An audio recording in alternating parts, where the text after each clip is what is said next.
Достар, қыс мезгілі кезінде қойдың құйрығынан сала жасайтын боламыз.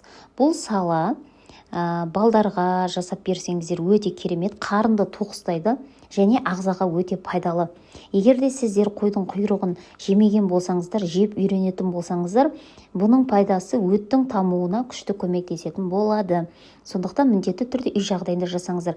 Ол үшін бізге керегі жарты килограмм қойдың құйрығы осып аламыз. Осып болғаннан кейін мұздай суға жуып саламыз да ыдысымызда қайнатамыз. Қыздар, қайнатқан кезде 20 минут қайнатсақ жеткілікті. Қайнаған құйрықтарымызды қатты пісірмейміз. Осылайша аламыз да кішкене суытып, араларын бөлшектерге майдалап бөліп шығатын боламыз. Сол арада қыздар арасына салатын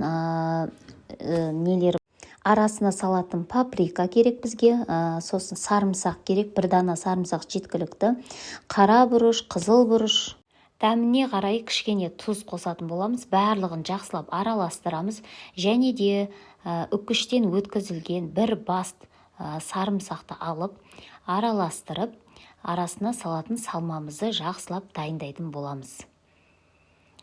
Бұл өнімдердің барлығы ешқандай қоспасыз ағзаға өте пайдалы. Осылайша қыздар, құйрықтарымыздың арасына жағып шығастар.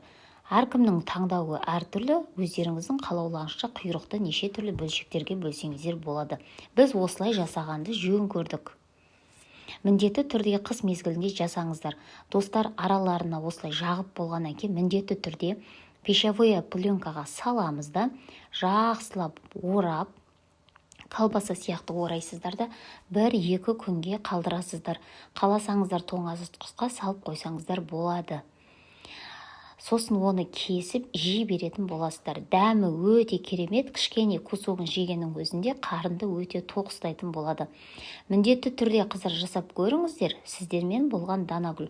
Маған тіркеліп, қолдап қойды ұмытпаңыздар.